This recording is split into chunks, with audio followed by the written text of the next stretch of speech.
let's talk about the 5 top health tips of all time. Someone suggested doing this on one of my YouTube videos. So I sat down and really took a look at what would be the most important tips that you should focus on.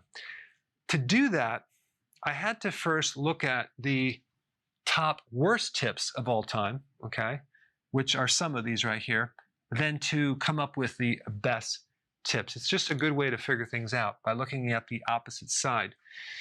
The problem that most people are running into is that they Google stuff and they're trying to find the best tips, but what they're going to get is either the worst tips or trivial things. So what I want to focus on is the most vital things to produce the most health. But mainstream talks about doing low fat, low salt, drinking lots of water, gallons of water. Now, there's nothing wrong with drinking enough water, but you could actually overdo it, especially if you're low on salt, because you're diluting your electrolytes if you're drinking gallons of water.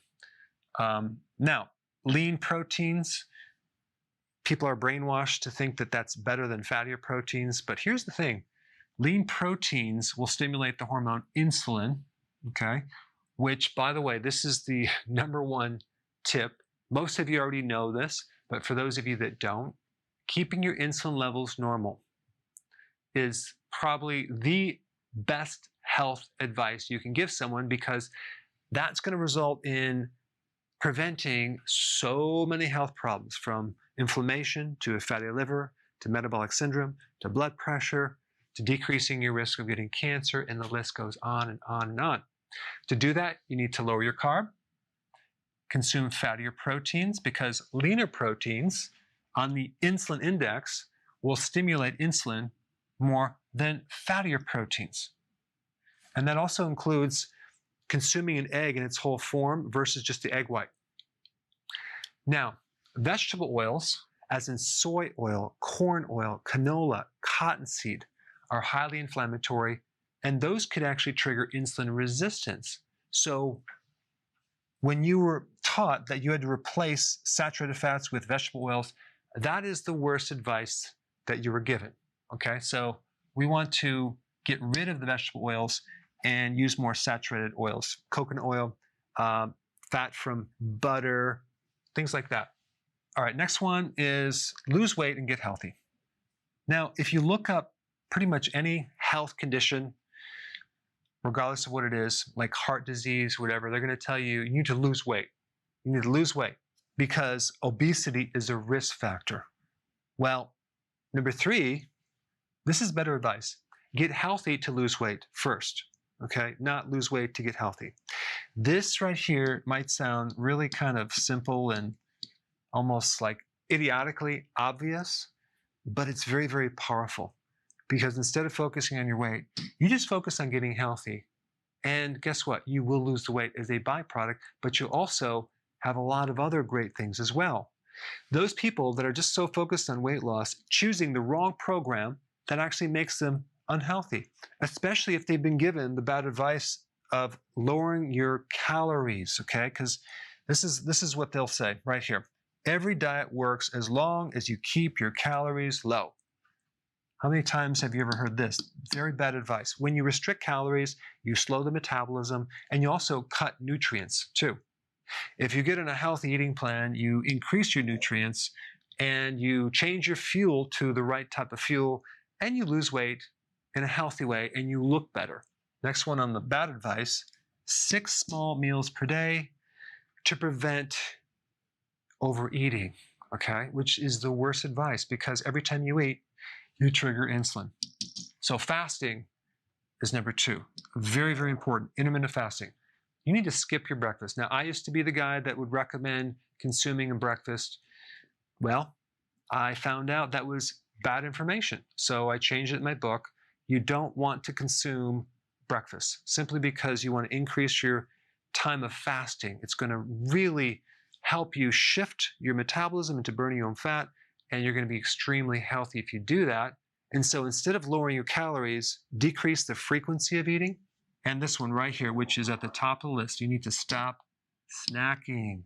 Why? Because every time you snack, you stimulate insulin. So these two can be pretty much combined, but I wanted to separate them. All right, exercise. Well, no, that's a good thing. It's really good, but that would probably be down here at number 6 as far as a health tip. All right, reduce your added sugars. Now, this is always interesting. They tell you to reduce your added sugars to like 6 teaspoons of sugar per day. Well, that's still going to be way too high to get into ketosis because you're still going to increase insulin. So why don't they just tell you to get rid of all the sugars? So again, it's advice, but it's not the best advice in the world. All right, eat your breakfast. We already discussed that. How about this one? There is no bad foods. You just have to eat variety of foods. Foods will give you fuel. This right here is probably created by the junk food industry. It is very bad advice because there are bad foods. Okay, there are junk foods that will give you some temporary fuel, but it's going to jack your insulin and create all sorts of problems. So there is zero benefit in consuming certain foods. And that relates to this next one a little bit. Everything in moderation. In order to get into ketosis, to get your body to burn the right fuel, which is fat, you have to bring the insulin down. To do that, you have to bring your carbs down on the low end, okay? So if everything's in moderation, you'll never get there. You want low carb, moderate protein, so we can do moderate protein, but higher amounts of fat. Okay, that's the ratios that you need. Not everything in moderation. So they're basically allowing you to have everything in moderation. Junk food, sugar, alcohol, and you never really get anywhere with your health. In order to get healthy, you can't have certain things in moderation. You must have them very, very low. All right, next one is no one diet is for everyone. Each person is different. What works for some people might not work for someone else. And so that leaves you in a confused state where you're trying diet after diet after diet. You keep trying until one day maybe you'll find the right diet. Well, I disagree with this one right here because our bodies are very similar in certain things, especially our hormones, especially insulin. Any diet that helps you lower insulin will help you. Any diet that helps you lower insulin will increase your health. The diets that lower it more are going to produce more benefit. Those diets that raise insulin are not good diets. And so if you understand the back end of how fat's burned and what hormones do what, then you can actually predict what diet is going to be good or bad. Okay, so we already talked about this, and we talked about that. So number 4, when you do a keto plan, which is low carb, you want to do it healthily. And what I mean by that is you want to increase 2 things. The quality of your ingredients. You want to do organic, wild-caught, grass-fed. You also want to consume foods that are high in nutrients, that satisfy your nutrient requirement. And so by doing both of those, that is called healthy, okay? So healthy, keto, and keto is about getting your body to burn ketones, which is the byproduct of fat. So this is number 4, very good advice.